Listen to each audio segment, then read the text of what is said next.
시청자 여러분 안녕하십니까? 한 주간 주요 소식 전해드리는 헬로티비 뉴스입니다. 오늘의 첫 소식입니다.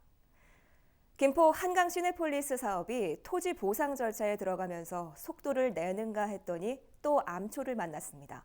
사업자와 김포시로 향해 있던 토지주들의 불만이 내부 갈등으로 번지면서 사업은 또 한 번 난관에 부딪혔는데요.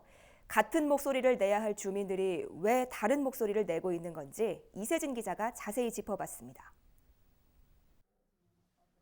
먼저 문제를 제기한 건 주민비상대책위원회 측입니다. 개인 자격으로 보상협의회를 갈 수는 있어요, 토지주들은.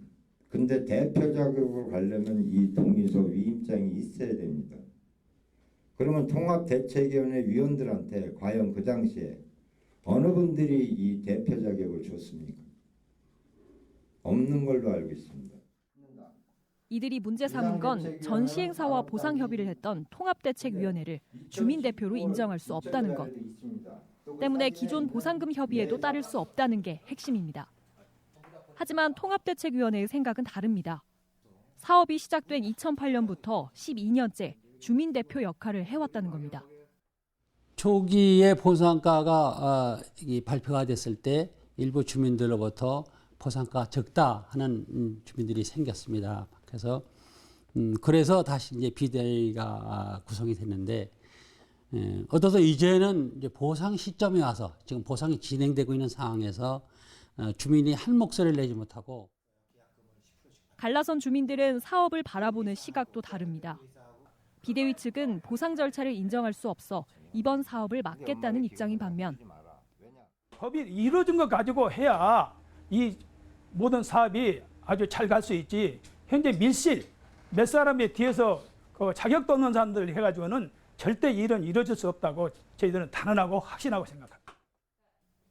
통대위 측은 이 상황에서 사업을 중단하는 것이 토지주들에게 더 큰 손해라는 입장입니다. 우리 그 주민들이 재산을 이렇게 운용해야 할 기회 비용을 전부 늦췄어요. 그냥 형편없이 손해를 보고 있는 거죠. 그래서 이제는 빨리 사업이 제대로 돼서 우리의 평가가 제대로 돼서 주민의 권리를 찾아야 되겠다.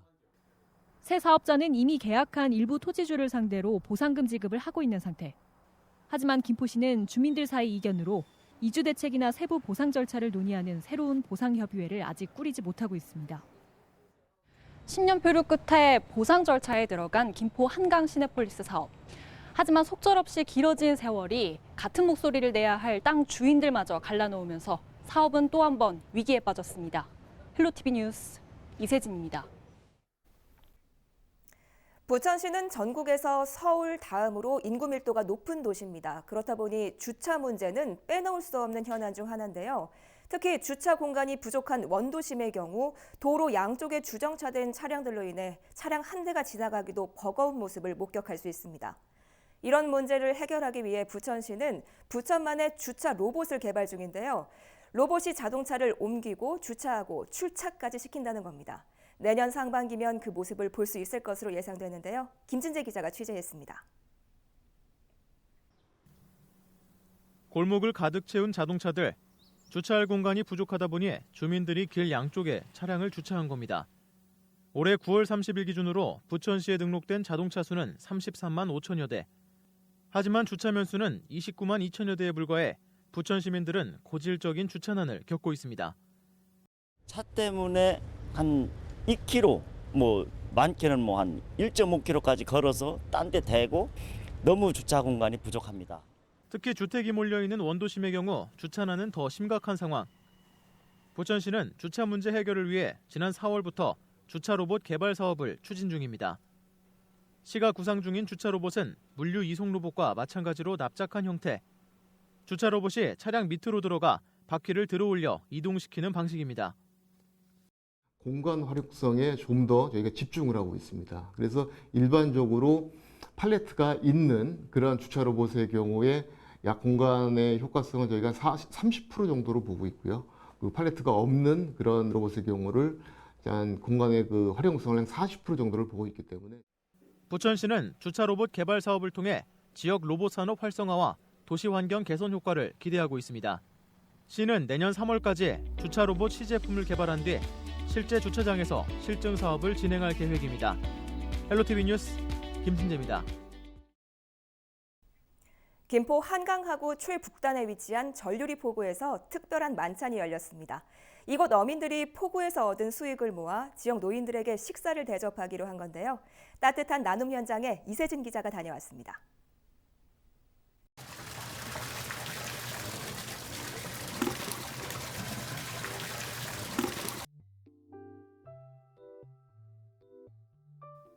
제철 맞은 새우에 한강하구에서 난 참게와 숭어회까지. 푸짐한 한상이 곳곳에 차려졌습니다. 평소라면 포구를 찾은 손님들에게 돈을 받고 판매하는 음식들이지만 오늘 하루는 모두 무료. 지역 주민과 나누기 위해 김포 전류리 어민들이 정성스럽게 차린 상입니다. 이런 행사 참 기쁘죠. 노인네들 이렇게 지역에서 이렇게 대접해주고. 많이 왔었습니다. 근데 오늘 금년에도 또 이렇게 불러줘서 또 전화까지 해주셔서 이렇게 왔는데 정말 고맙고 감사합니다. 이렇게 베푼다는 게 얼마나 좋습니까? 각박한 세상에. 해마다 열린 나눔 행사는 올해로 벌써 4년째 이어져 오고 있습니다. 어민 26명이 한 해 수익을 모아 지역사회에 환원하기로 뜻을 모으면서 시작된 나눔입니다. 처음엔 마을 주민 몇 명에게 식사를 대접하는 형태였지만 이제는 200명이 넘게 찾는 마을 잔치가 됐습니다. 포구가 워낙에 낙후된 곳이라서 작은 미니 축제를 하게 됐어요. 1년에 한 달 반 정도. 그래서 그 축제를 하면서 기금이 형성된 거를 사회에 환원하는 그런 행사를 하는 거예요. 그 기금이 모여진 거를 우리가 혼자 독식하는 것이 아니고 일정 부분은 이제 요양원에, 일정 부분은 이렇게 지역 어르신께. 오랫동안 살아온 터전에서 할 수 있는 방법으로 나누겠다는 작은 아이디어. 작지만 큰 나눔이 함께 사는 미덕을 알리고 있습니다. 헬로티비 뉴스 이세진입니다. 발행 지역에서만 쓸 수 있는 경기도표 대안화폐죠. 경기 지역화폐가 올해 목표치 150% 수준의 실적을 냈습니다. 경기도 전역에 풀린 지 6개월 만입니다. 한선지 기자가 보도합니다. 경기 지역화폐가 경기도 전역에 퍼진 건 올 4월부터입니다. 발행 지역의 소상공인 가게에서만 쓸 수 있는 대안화폐로 살 때 구매 금액의 6% 정도를 인센티브로 받는 방식. 카드와 지류, 모바일형으로 나뉘는데 시군마다 그 사정에 맞게 운영되고 있습니다. 할인을 하지 않아도 내 스스로가 이제 할인을 해서 살 수 있는 그런 기회니까 그런 게 되게 좋더라고요. 최근 경기 지역화폐가 올해 목표치의 150%에 달하는 금액이 발행됐다는 분석이 나왔습니다. 경기 지역화폐가 본격적으로 풀린 지 불과 6개월. 따지면 한 달에 230억 원씩 팔린 셈입니다. 경기도가 사용 실적 등을 집계한 결과 도민이 직접 구매한 일반 발행의 액수가 지난달까지 총 2,066억 원.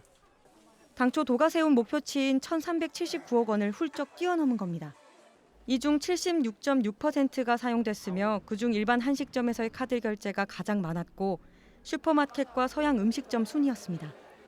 이 밖에 정육점이나 미용원 등 영세 소상공인 업종에서 대부분이 쓰여 골목 상권을 살리는 착한 화폐의 정책 효과가 가시적인 데이터로 나타난 것으로 보입니다. 아무래도 이제 대형 프랜차이즈보다는 저희 가게를 이제 방문해 주시는 이제 빈도수가 좀 높아지지 않을까. 경기도는 시군별로 진행된 명절 추가 혜택과 현장 홍보 이벤트 등이 사업 안착의 한 원인으로 꼽았고 사용자 편의성이 높은 카드와 모바일 같은 결제 수단을 내세운 전략이 제대로 통한 것으로 분석했습니다. 일반적으로 저희가 지갑에서 꺼내는 카드 비중이 많은 만큼 카드가 일반 도민들에게도 친숙하게 다가갔기 때문에 이 카드 사용에 대해서 부담스럽게 느끼지 않았고 이것이 저희 지역 화폐가 확대 발행할 수 있는 가장 중요한 원인이 됐던 것 같습니다. 실제로 추석이 낀 9월 한 달 동안 목표치 절반에 가까운 634억 원이 발행됐고 결제 수단으로 카드를 사용한 경우가 전체의 약 60%를 차지했습니다. 도민이 자발적으로 산 경기 지역 화폐가 돌고 돌아 골목 상권으로 이어지는 선순환 구조가 빠르게 정착되고 있는 만큼 지역 경제 활성화에도 서서히 효과가 발휘될 것으로 기대됩니다. 경기주TV 한선지입니다. 광역지자체 중 처음으로 소상공인과 전통시장 지원을 전담하는 기관이 경기도에 문을 열었습니다. 경기도 시장상권진흥원인데요. 골목상권 활성화와 창업부터 재기까지 생애주기별 원스톱 해결책을 지원할 예정입니다. 최창순 기자의 보도입니다. 경기 지역 골목상권 지원 전담기관인 경기도시장상권진흥원이 28일 수원 컨벤션센터에 문을 열었습니다. 소상공인의 자생력을 키우고 지역 경제의 모세 혈관인 골목 상권을 살리기 위해 경기도가 설립한 비영리 재단 법인입니다.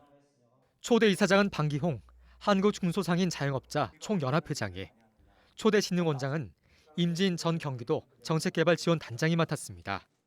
경기도 시장상권진흥원은 지역경제의 주축인 자영업자들의 해민수로서 언제나 함께할 것이며 진흥원이 여러분께 도움이 되고 지역경제 활성화에 기여하는 마중물이 될 수 있도록 열심히 노력하겠습니다. 진흥원은 크게 2개 본부, 7개 팀으로 구성돼 54명의 직원이 근무합니다. 지역화폐 발행과 이용 활성화, 소상공인의 경영 안정과 성장, 전통시장 활성화를 위한 조사와 연구 등의 업무를 맡습니다. 또 세계 권역별 경영지원센터를 통해 전통시장 소상공인의 경영 애로에 대한 처방과 함께 창업부터 성장과 폐업, 재기까지 생애 주기별 원스톱 해결책을 지원할 방침입니다.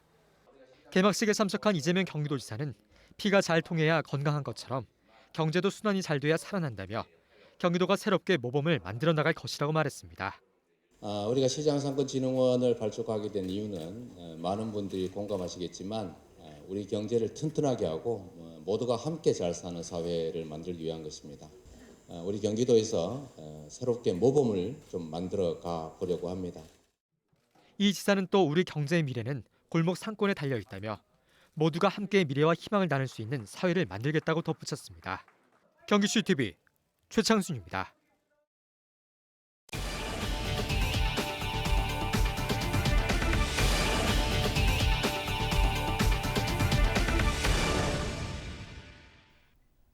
경기도가 부동산 실거래가 거짓 신고에 대한 특별조사를 실시합니다.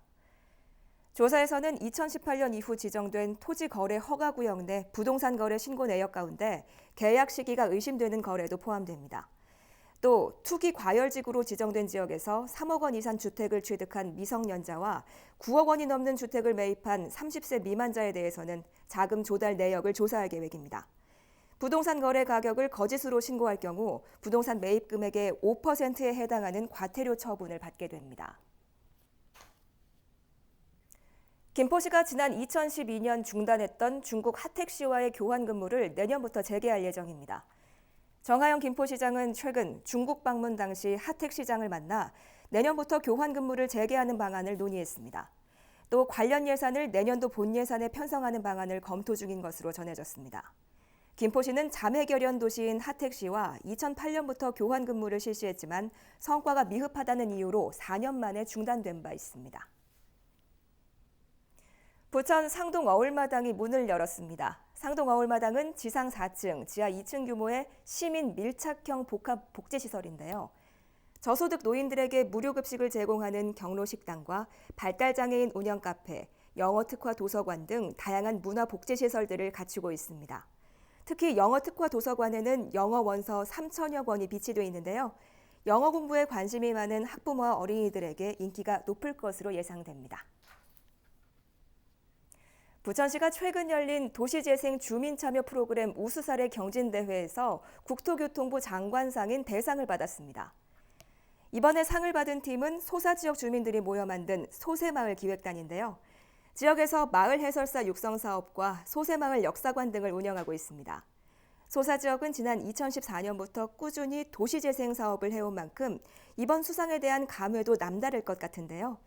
이날 대회에서 발표를 맡은 신승직 소세마을 기획단장은 이번 대상은 단원들과 함께 일궈낸 그동안의 노력이 빛을 본 것이라며 열심히 활동해준 단원들과 먼 거리를 함께 응원해준 지역 주민, 지역 기관에 감사하다고 수상 소감을 전했습니다.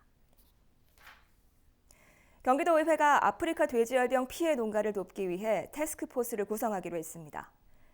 태스크포스는 농정해양위원회 위원과 김포와 파주, 연천 등 돼지열병 피해 지역 출신 의원들로 구성합니다.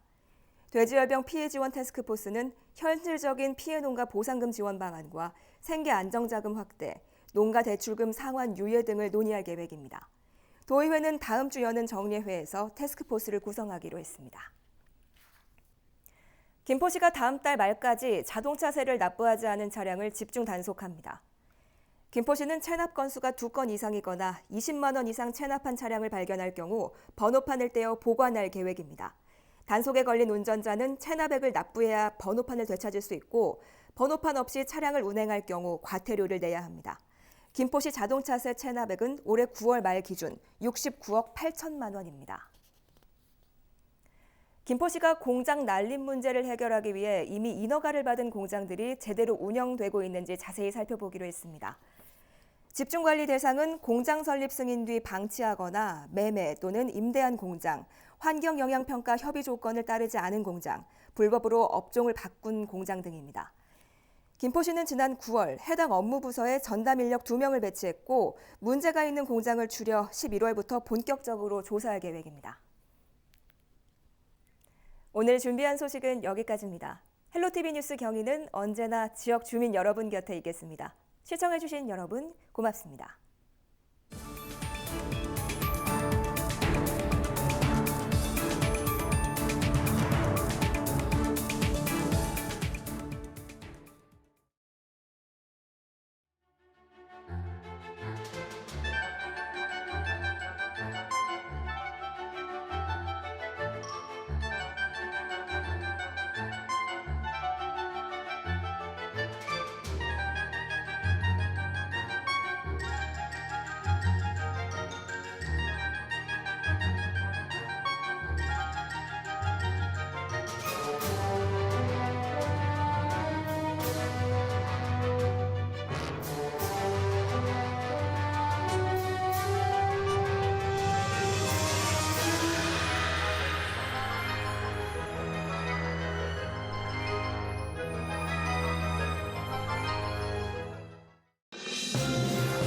우리 지역의 이슈 콕 짚어봅니다. 헬로 이슈 토크. 지역의 이슈를 속 시원히 풀어보는 헬로 이슈 토크입니다. 89만 명이 가입할 정도로 흥행에 성공한 지역 화폐 인천 이음카드. 30여 곳의 지자체가 벤치마킹할 정도로 대표적인 지역 화폐로 주목받고 있는데요. 이 같은 흥행 성공에도 불구하고 지난 20일 또다시 혜택을 축소하면서 흥행에만 급급한 나머지 재정 상황을 고려하지 않은 선심성 사업이 아니냐는 지적이 이어지고 있습니다. 인천 이음카드 지역 경제 활성화에 마중물이 되고 있는지 아니면 재정 낭비에 불과한지 짚어보겠습니다. 함께 이야기 나눌 두 분 모셨습니다. 신규철 평화복지연대 정책위원장 그리고 이도영 홍익정경연구소장 자리했습니다. 안녕하십니까? 네, 안녕하세요. 네, 인천시가 인천 이음카드 혜택을 또다시 축소했습니다. 벌써 두 번째 혜택 축소인데요. 바로 재정 부담 때문입니다. 그만큼 사용자와 사용액이 크게 늘어났다는 건데 신규철 위원장님 어떻습니까? 네, 아무튼 뭐 항상 지금 예측을 계속 초월하고 있기 때문에 이제 이런 현상이 나타나고 있습니다. 인천시가 이제 지난 7월에 올 한 10월쯤에 몇만 명이나 될 것인가 이렇게 예측한 자료를 제가 살펴보니까 올 10월 말까지 82만 명을 예측했습니다. 근데 지금 이제 가입자가 현재 90만 명이 넘었습니다. 아직 일주일이 남았는데. 그리고 이제 발행액도 1조 한 300억 가량 될 거로 봤는데 지금 벌써 1조 2천억을 넘었습니다. 이제 올 10월 말까지 가면은 아마 1조 2천억이 더 되겠죠. 이런 식으로 예상치를 계속 훨씬 상회하는 어떤 폭발적인 반응이 그 주된 원인이고 예전에는 이제 그 충전한다고 해서 다 쓰는 건 아니거든요. 일부 가지고 있는데 충전액 대비 사용액이 7월 달에는 한 50% 정도 됐는데 10월 달에 조사해 보니까 한 70%. 그러니까 거의 이제 충전하면 거의 다 쓴다. 그래서 그만큼 이제 이 습관화가 많이 됐다. 네, 그런 속도를 좀 더 빨라졌다. 이렇게 볼 수 있습니다. 네, 알겠습니다. 예, 지금 말 그대로 이렇게 늘어난 사용액만큼 그 재정 부담 때문에 캐시백 혜택이 축소가 됐는데 이도영 소장님께서는 혜택 축소에 대해서 어떻게 생각하세요? 이음카드의 두 번째 혜택 축소에 대해서 시민들은 그야말로 뭐 장난하냐, 황당하다. 그리고 앞으로 이음카드를 안 쓰겠다라는 반응들도 많이 있는데요. 지역 상권 그리고 재래시장을 활성화하기 위해서 이음카드가 도입일 지난 4월달에 됐는데 말이죠. 4개월 만에 또 제도를 수정을 했었고요. 또 그 이후에 또 3개월 만에 또 혜택을 대폭 축소한 거 아니겠습니까? 결국 1년도 안 돼서 고작 7개월 만에 지금 이음카드 지역 화폐 제도가 계속 변경되는 겁니다. 이거 무슨 뭐 주먹국으로 운영한 것도 아니고 너무 시책이 너무 자주 바뀐다는 거예요. 아무리 인기가 많다 하더라도 네. 예측이 많이 잘 못했다라고 볼 수가 있고요.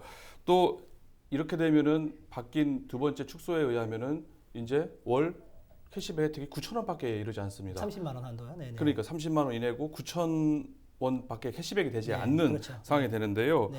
그야말로 일단 재정을 고려하지 않고 일단 많이 퍼지다 보니까 예산이 떨어지니까 다시 축소하고 또 축소하고 또 내년에 또 어떻게 하겠어요? 예산을 편성하고 또 줄면 또 줄일 수 있다라는 네. 그야말로 행정의 공신력 그리고 예측 가능성을 상당히 훼손했던 면이 있단 말이에요. 그래서 이런 층에 있어서는 대표적인 선심성 정책이 아니었냐. 물론 효과는 좀 일단 변론으로 하고요. 네. 일단 그런 면에 있어서는 좀 비판을 받을 수 있는 여지가 크다고 봅니다. 네, 알겠습니다. 네, 전국에서 벤치마킹할 정도로 인기가 좋은 인천 이음 카드입니다. 문제는 재정을 투입한 만큼 이제 효과가 있느냐, 나느냐. 일 텐데 애초 역의 소비를 막는 것이 목표였습니다. 쉽게 말하면 이제 지역 경제 활성화를 이끌겠다 이거였는데 신규철 위원장님 성과가 있었다고 판단하십니까? 네, 많이 있습니다. 제가 이제 성과를 말씀드리기 전에 제가 선심성에 대해서는 한마디 하고 싶어요. 네네, 주십시오. 요즘 이제 무상급식 맨 처음에 선심성이라고 했습니다만 네. 가장 보편적인 복지 정책으로 자리 잡았습니다. 그리고 이제 아동수당, 저출산 고령화 때 아동수당 그것도 선심성이라고 해 맞지 않습니까? 그다음에 교통복지라고 하는 버스 증후문제 그 환승할 때마다 혜택 줍니다. 네네. 그것도 선심성 아닙니까? 도대체 선심성의 기준이 무엇이냐? 이것이 소비자들이 이렇게 경기 하강 국면에 네네. 그리고 살림살이가 굉장히 어려운 상황에서 지방 정부와 국가가 어떤 그런 그 가처분 소득을 높여주는 소득주도 성장으로서 전 당연한 정책이라고 생각됩니다. 그래서 그 효과도 있는 것이고요. 사실 예를 들어서 뭐 중국집이 신장 개업을 했습니다. 네. 그럼 오는 손님한테 자, 한 달간은 짜장면 한 그릇 시켜도 군만두 하나 서비스 드립니다. 이렇게 하는 겁니다. 그 1년 12달 내내 군만두 서비스 주지 않습니다. 네네. 한 달, 두 달 서비스 주고 그다음부터는 맛으로 승부하는 겁니다. 네네. 지금 이제 경기가 하방 국면입니다. 네네. 그래서 계속 하방 국면인데 한국은행에서 조사한 거 보니까 작년 대비 올 7월에 마이너스 7.4%가 전국 평균입니다. 떨어졌습니다. 네네. 특히 이제 대형마트랑 그 백화점이 그렇게 됐는데 인천에서는 매출을 말씀하시는 그렇죠. 거죠? 매출이 마이너스 7.4% 네네. 작년 대비 이제 대형 소매점이 그런데 네네. 인천의 경우 무려 19.7%가 하락했습니다. 그러니까 그만큼 많이 더 하락된 거죠. 네. 그럼 그건 어디로 갔을까요? 네. 인천발전연구원에 의하면은 네네. 지금 이제 슈퍼마켓이나 편의점 쪽으로 약 한 그 284억 정도, 239억 정도 그 대신 그쪽으로 매출이 올랐다. 매출이 올라간 걸로 지금 나타났습니다. 네네. 그리고 소비자 심리 지수도 네네. 전국적으로는 그 9월에 8월 대비 3.4% 하락했는데 인천의 경우는 반대로 3% 상승했습니다. 네네. 그래서 말 그대로 이게 이제 그 가게 가처분수도 높아지다 보니까 네네. 이렇게 이제 소비 심리가 인천은 전국을 하락하는데 인천은 상승하고 있는 네. 그런 효과를 보여주고 있습니다. 네, 알겠습니다. 지금 이제 말씀 주셨던 것처럼 인천시가 최근 이 바탕으로 한 인천 이음카드의 성과를 발표한 적이 있거든요. 네. 이 부분에 대해서 이도영 소장께서는 어떻게 보십니까? 재정 투입 대비 효과가 있다고 보세요? 어떠세요? 뭐 일정 부분 효과가 있다는 점에 대해서는 부인할 수 없을 것 같아요. 네. 아까 말씀하셨지만 인천연구원에 발표된 조사 그리고 분석된 결과에 의하면은 그 대형마트라든지 그리고 네. SSM의 매출이 확실히 줄은 건 사실이거든요. 네네. 인천이 7.4%가 실제 줄었고요. 또 역의 소비도 많이 줄어들고 있고 또 인천에 대한 소비 유입들도 꾸준히 늘어나고 있는 장점에 네. 있어서는 네네. 재래시장, 골목상권에 있는 슈퍼마켓, 편의점의 매출이 많이 늘어났다는 점에 대해서는 그 효과는 부인할 수 없다. 네. 뭐 그런 인정을 할 수밖에 없는 문제라고 생각이 됩니다. 네. 하지만 재정 대비 효과가 어떠냐에 대해서는 좀 생각을 해볼 투입 필요가 대비. 있다. 네. 그렇죠. 캐시백 예산이 728억이거든요. 작은 돈이 아니지 않습니까? 네네. 그야말로 큰 돈이라고 할 수가 있는데요. 그러다 보니까 지속 가능성이 떨어지는 문제가 발생할 우려가 있습니다. 실제로 캐시백 혜택을 축소를 했고요. 네. 앞서 위원장님이 뭐 선심성 정책에 대해서 발끈하셨는데 네. 저는 선심성 정책이라고 생각을 하는 이유가 그러면은 다른 지자체는 왜 안 하겠습니까? 서울시, 경기도 왜 안 하겠어요? 이음카드를 도입해서 그걸 하면 되는 거 아니겠습니까? 또 다른 곳에서 또 써야 될 것도 많이 있는데 다른 사업들. 그러면은 여기다가 다 쓰게 되면은 어떻게 하겠어요? 이런 문제 때문에 볼 때 골목 상권 지역 경제 활성화 측면에서는 효과가 있는 건 사실이지만 투입 대비 효과는 좀 아쉬운 점도 있고 또 이 정책이 그 단기간 일회성에 추진될 문제가 아닙니다. 재래시장 그 지역 경제 활성화 측면이 이게 종합적으로 계획적이고 중장기적 입장에서 추진해야 되는 입장에서는 문제가 있다. 이게 인기가 많아가지고 만약에 지금같이 인기다 그러면은 정말 필요하고 지역경제 활성화했다 그러면은 축소하면 되겠어요? 다른 돈을 줄여서라도 사업을 그대로 이어가야 될 거 아니에요. 근데 그걸 못 견디는 거예요. 왜 못 견디느냐? 시민들이 좋아하죠. 캐시백 비율이 높으니까. 하지만 그에 대한 부작용까지 거기에 미처 고려하지 못했기 때문에 아까 그런 말씀을 드린 거라고 할 수가 있습니다. 알겠습니다. 지역의 이슈를 속 시원히 풀어보는 헬로 이슈 토크입니다. 야구 팬들에게는 가을 야구가 있다면 인천 팬들에겐 가을 축구가 있습니다. 인천이 수원과의 홈 경기에서 투혼을 발휘하며 1대1 무승부를 거뒀습니다. 홈 무승 기록은 깨지 못했지만 자력으로 10위를 유지하면서 잔류 가능성을 높여가고 있습니다. 특히 벤치를 지킨 유상철 감독에게도 많은 응원이 쏟아졌는데요. 자, 수원전 경기 함께 짚어보겠습니다. 자, 오늘도 손철민 해설가와 김현애 기자 자리했습니다. 안녕하십니까? 네, 안녕하세요. 안녕하세요. 자, 인천이 수원을 상대로 한 경기에서 6년 무승의 징크스는 깨지를 못했지만 극장골로 승점 1점을 챙기면서 10위를 기록을 했어요. 어떻게 보셨나요? 일단 이 경기 인천으로서는 승리를 거두는 게 가장 중요한 경기였지만 그래도 무승부 정도는 나쁘지 않는 결과였다라고 좀 평가를 하고 싶습니다. 왜냐하면 같은 날 열렸던 경남과 제주의 경기 역시 2대2 무승부를 기록을 하면서 다 승점 1점씩만 땄거든요. 물론 지금 인천이 승점 3점을 따면서 달아나면 좋겠지만 그게 아니라 이렇게 같은 승점을 유지하면서 한 경기 한 경기 더 줄어들고 있다면 이거는 분명히 이제 인천한테는 긍정적인 요소가 되지 않을까라고 생각을 합니다. 네, 그날 경기는 반드시 승리가 필요했지만 우리 경기뿐만 아니라 말씀하신 또 경남과 제주와의 경기에도 굉장히 관심이 많았는데 다행일까요? 세 팀이 이제 똑같이 1점씩 나눠 가졌어요. 지금 어떻게 보시나요? 그러니까 이 K리그 연맹 아니겠습니까? 네. 축구하라고 이렇게 판짜 놨더니 아주 그냥 시나리오들을 쓰고 있어요. 영화입니다, 영화. 아니 제 앞에서 제주와 경남이 비겼단 말이죠. 네. 그것도 극적으로 또 자책골로 비긴 거예요. 맞아요. 야, 인천은 이제 밥상이 차려졌습니다. 먹기만 하면 되는데 야, 이걸 또 없진 않고 앞으로 이렇게 또 살짝 밀어내네요. 과연 이런 걸 연맹 직원분들이 상상이나 했을까요? 그러게요. 극작가 시나리오도 이런 시나리오는 못 쓸 것 같습니다.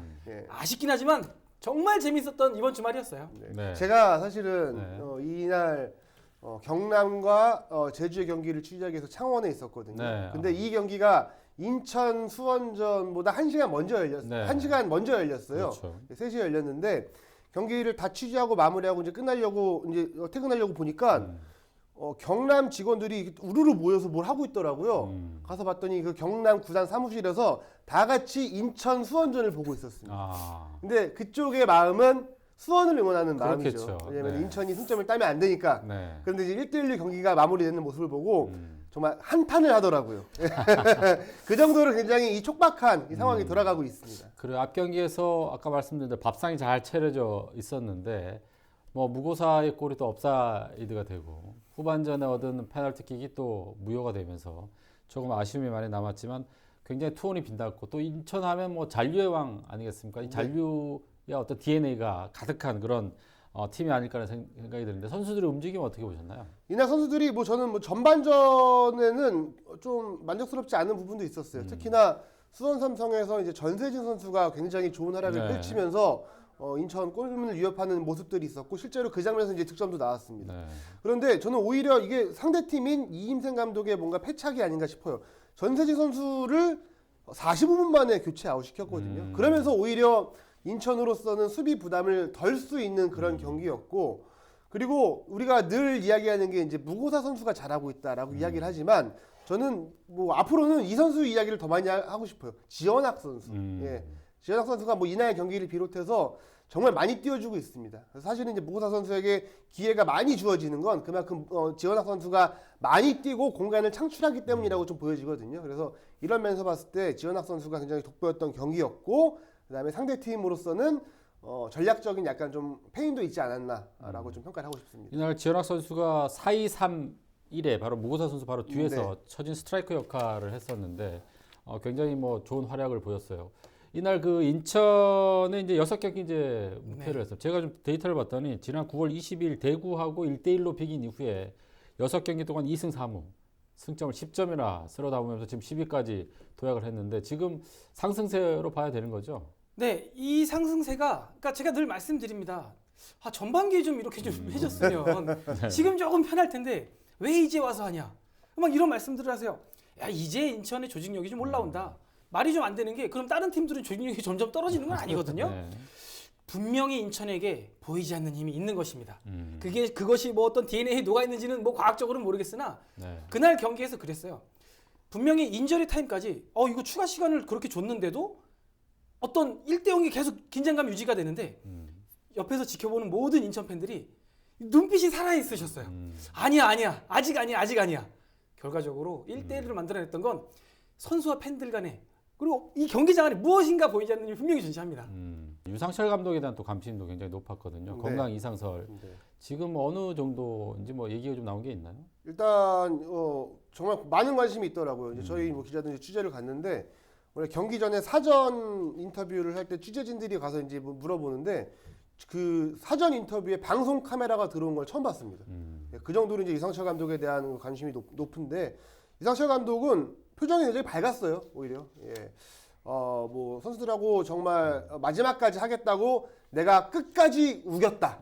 구단에선 쉬라고 하는데 끝까지 우겼다라고 했는데 몸 상태도 많이 좋아졌고 컨디션도 많이 끌어올린 상태다. 그리고 정확히 어떤 거에 대한 이야기인지 모르겠지만 수치가 낮아졌다라는 표현을 썼거든요. 그래서 몸 상태는 뭐 점차 좋아지고 있고 뭐 걱정을 해주신 분들이 많기 때문에 그런 것 같다라고 이제 이야기를 하면서 오히려 더 밝게 취재진들을 맞는 그런 모습이었는데 반대로 상대 팀인 이임생 감독이 경기 도중에도 뭐 이제 경기 뭐 앞두고도 그렇고 이상철 감독 이야기만 나오면 눈물을 흘리고 두 사람 동갑이잖아요. 예, 동갑 얘기고 그리고 우리가 많이 기억하시는 98년 프랑스 월드컵 벨기에전에서의 영웅이라고 하면 그렇죠. 딱 2명을 꼽을 수 있잖아요.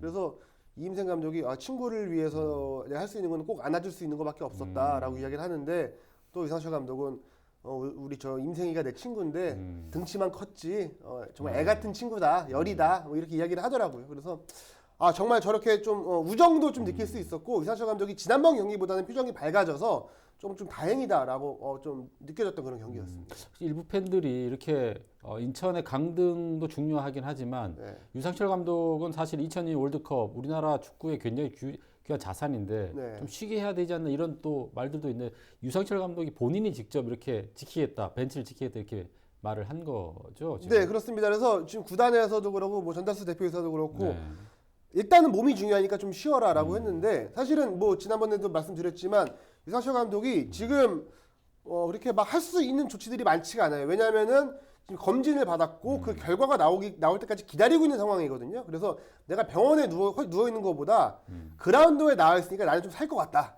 좀 이런 이야기를 하더라고요. 그래서 본인의 강력한 의지로 이렇게 선수단을 이끌고 있습니다. 네, 이날 팬들은 또 몸이 안 좋은 유상철 감독을 위해서 굉장히 기쁜 그런 이벤트를 했어요. 네, 어떤 이벤트였어요? 저도 울었는데 네. 경기 시작 2시간 전부터 선수들이 버스를 타고 오거든요 경기장으로. 네. 근데 그 버스 맞이 응원을 했습니다. 선수들이 입장할 때 그 같은 버스에 이제 감독하고 다 타고 있는데 2시간 전부터 서포팅을 하고 감독과 선수에게 힘을 실어줬고 그리고 경기 전반 6분에 유상철 감독의 백넘버였던 6분에 의미를 담아서 1분 동안 박수를 쳤는데 이때 또 아름다웠던 게 수원 팬들도 같이 박수를 쳐줬어요. 그래서 경기장이 정말 하나가 됐고 너무 아름다웠고 또 걸개 이벤트를 했습니다. 이제 유상철 감독에게 멘트를 이제 추첨을 해서 걸개 이벤트를 했는데 뭐 제 지인도 뽑혔고 걸개가 걸렸고 그다음에 전광판 문자도 받아서 문자도 계속해서 전반에 보여주는 그러니까 유상철 감독에게 힘을 주는 그런 이벤트를 했는데 저는 그걸 보고 좋아서 울었습니다. 기뻐서 울었고 정말 쾌차하시라고 기원의 눈물을 흘릴 정도로 구단에서 준비를 많이 해줬고 그런 성원이 그날 승점 1점을 기록하게 된 동기부여가 아닌가 생각이 됩니다. 스포츠가 주는 감독이 아닐까라는 생각이 들고 그날 또 이임생 감독도 조금 세리머니를 자제를 해달라 그래서 자제를 하는 선수들의 자제하는 모습이 보여서 감동적이었는데 경남 제주 경기 직접 보셨죠? 네. 경기력이 어땠습니까? 저는 이제 뭐 인천 우리 방송을 하는 입장에서 염탐 아닌 좀 염탐을 하러 갔거든요. 네. 예, 그래서 지금 뭐 경남과 제주가 어떤 상황인가라고 좀 보러 갔는데 두 팀 모두 경기력이 정말 실망스럽긴 했습니다. 예, 뭐 2대2 경기여서 좀 재미는 있었지만 경기력 자체가 좋지 않았고 특히나 뭐 제주 쪽 같은 경우에는 경기 끝나고 최은경 감독하고 대화를 했는데 좀 많이 내려놓은 모습이에요. 예, 그래서 뭐 앞으로 우리가 어떻게 해서 이걸 극적인 반전을 이루겠다라는 이야기보다는 점점 확률이 낮아지고 있다라는 현실적인 이야기를 하더라고요. 그래서 제주로서는 이제는 어느 정도 이 강등을 받아들이고 있는 거 아닌가라는 생각이 들 정도여서 이 다음 경기가 이제 인천이 제주 원정이잖아요. 그렇죠. 네. 이럴 때 지금 분위기가 정말 상반된 두 팀이 만나기 때문에 이럴 때 확실히 좀 승점 3점짜리 경기를 좀 할 필요가 있습니다. 지역의 이슈를 속 시원히 풀어보는 헬로 이슈 토크입니다. 오랫동안 지지부진했던 한강 시내폴리스 사업이 토지 보상 절차에 들어가면서 속도를 내는가 했더니 또다시 난관에 부딪혔습니다. 토지주들과의 갈등 때문인데요. 한강 시내폴리스 개발 측이 토지 보상 계획을 밝혔지만 주민비상대책위원회는 이를 받아들일 수 없다는 입장입니다. 비대위는 시내폴리스 사업 취소까지 요구하고 나섰는데요. 내년 하반기 착공을 목표로 한 한강 시내폴리스 사업 과연 순항할 수 있을지 짚어봅니다. 함께할 두 분 조승현 전 경기도 의원과 정진욱 뉴스원 기자 자리했습니다. 안녕하십니까? 네, 안녕하십니까? 반갑습니다. 네. 이 한강 시내폴리스 사업 토지 보상 문제가 여전히 해결되질 않았습니다. 이런 상황에서 개발사 측이 지난 21일부터 토지 보상에 나섰는데요. 어떻게 된 일인가요? 결국 결론적으로 따지자면 이제 보상가격에 좀 괴리감이 있는 것 같아요. 그래서 이제 10년의 시간이 흐르면서 주변 시세가 이제 자체가 달라졌는데도 이제 지난 2017년 감정 당시 보상 금액이 사업 착수 시기인 2008년도와 크게 다르지 않은 이제 주민들이 반발하고 있는 점입니다. 네. 그래서 어쨌든 지금 알아보니까 주변 시세 금액은 한 180에서 200만 원 정도 선인데 보상 금액은 한 110에서 220만 원 정도 좀 차이가 있는 것 같아요. 그래서 또 주민 또 내에서도 통합대책위와 비상대책위 또 의견도 갈리고 있는 상황이고요. 그래서 그런 상황들이 현재 이루어지고 있습니다. 네, 어쨌든 토지 보상이 진행되고 있다는 건데 어느 정도까지 진행이 됐나요? 자, 통합대책위에 따르면은 이제 과거 보상 협의회까지 해서 총 440여 명의 회원이 있는데 2015년 돈을 안 받고 명의를 넘긴 분이 한 25명 정도 되고요. 네. 2018년 전 시행사 이렇게 계약금을 받으면 한 60여 명 정도 되고 또 새로 바뀐 시행사가 한 60에서 70명 정도 보상 협의를 한 걸로 파악이 되고 있고요. 총 한 150여 명 정도 되고 있습니다. 근데 이 440명 중에 또 25% 구유지가 있는데 그 사람들까지 합하면 시행사 연명자는 63%를 이해하고 있는데 경기도에서 요구하는 이제 50%를 넘어섰다 그렇게 얘기를 하고 있고요. 아까 말씀하신 대로 현재 시세가 이제 180에서 200만 원 정도 그 주변요. 사업지 빼고 그 주변에서. 네. 근데 보상가가 110에서 120만 원 정도 나왔기 때문에 괴리감이 있어서 이제 주민들이 현실적인 이제 보상 요구를 하고 있는 시점입니다. 네, 그렇군요. 가장 논란이 되고 있는 것이 이 보상가인데요. 이를 두고 주민들이 갈등을 빚고 있다고 하죠. 예, 그 도시개발 사업을 하든 또 산업단지 개발을 할 때 가장 이제 그 논쟁과 갈등의 중심이 토지 보상가 아니겠습니까? 예.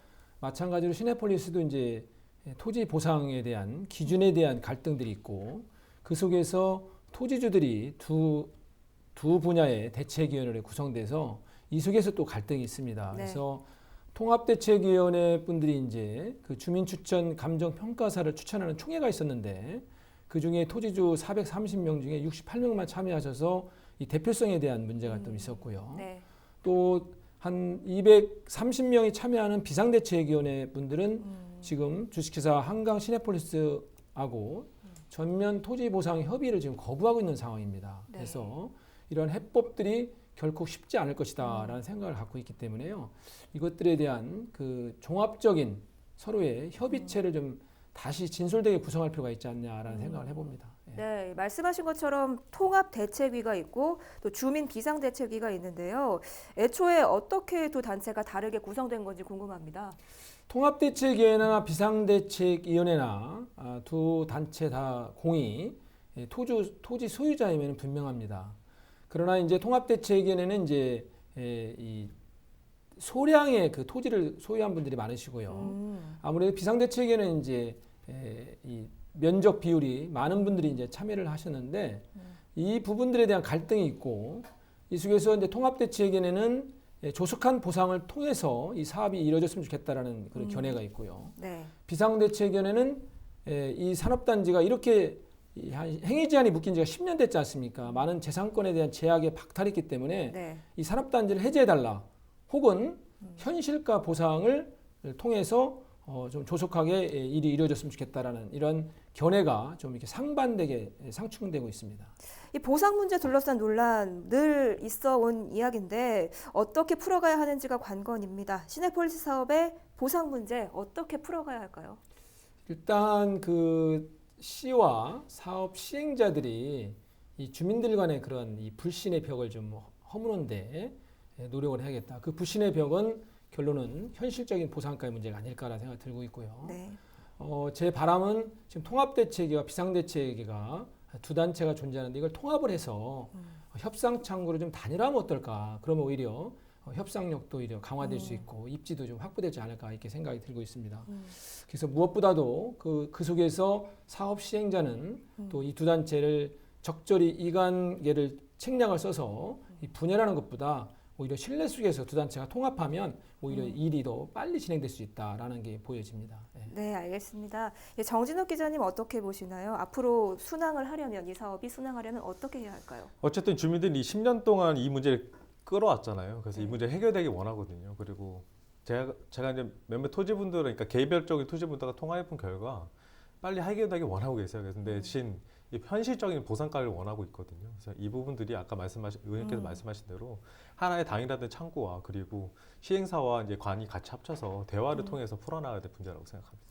네, 그럼 조승현 전 의원님 마지막으로 앞으로의 계획 어떻게 나아가야 한다고 생각하세요? 오랫동안 이 사업을 또 관심 갖게 지켜봤고 대안과 또 문제제기도 같이 했던 사람으로서 좀 안타까움이 있어요. 그래서 시내폴리스 사업은 그야말로 산업단지 조성을 통해서 일자리 창출과 지역경제 활성화라는 원칙으로 좀 들어갔으면 좋겠다. 네. 그리고 사업 시행자들은 정말 이 원래는 이게 주택 개발인지 산업단지인지 혼합이 될 정도로 경기도에서 산업단지 심의위원들이 제가 도의원 시절에 문제제기를 세게 했습니다. 그런데 그래서 이제 주택 비율을 좀 낮췄지 않습니까? 그래서 뭔가 이익만 급급하지 말고 산업단지 조성을 통해서 공공의 이익을 좀 창출해내는 쪽으로 시각을 좀 달렸으면 좋겠다라는 제 간절한 마음이 있습니다. 네, 알겠습니다. 오늘 시간 관계상 여기까지 듣겠고요. 지금까지 아직도 난항을 겪고 있는 한강 시내폴리스 사업에 대한 이야기 나눠봤습니다. 오늘 두 분 말씀 고맙습니다. 감사합니다. 지역의 이슈를 함께 풀어보는 헬로 이슈 토크. 오늘 준비한 소식 여기까지입니다. 시청해주신 여러분 고맙습니다.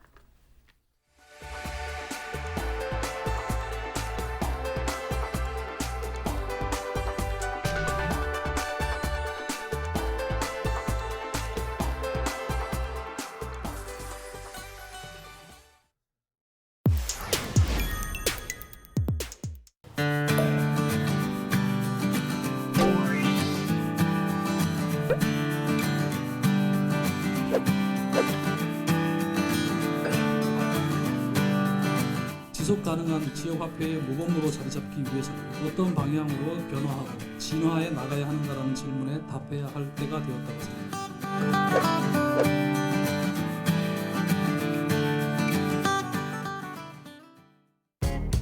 인천 이음카드의 캐시백 혜택이 6%에서 3%로 줄어들었습니다. 많은 시민들이 아쉬워하고 계신데요. 아쉬워하실 필요가 없습니다. 줄어든 캐시백 혜택을 상쇄할 만큼 중요한 인천 이음카드의 숨겨진 혜택을 한 가지 알려드리겠습니다.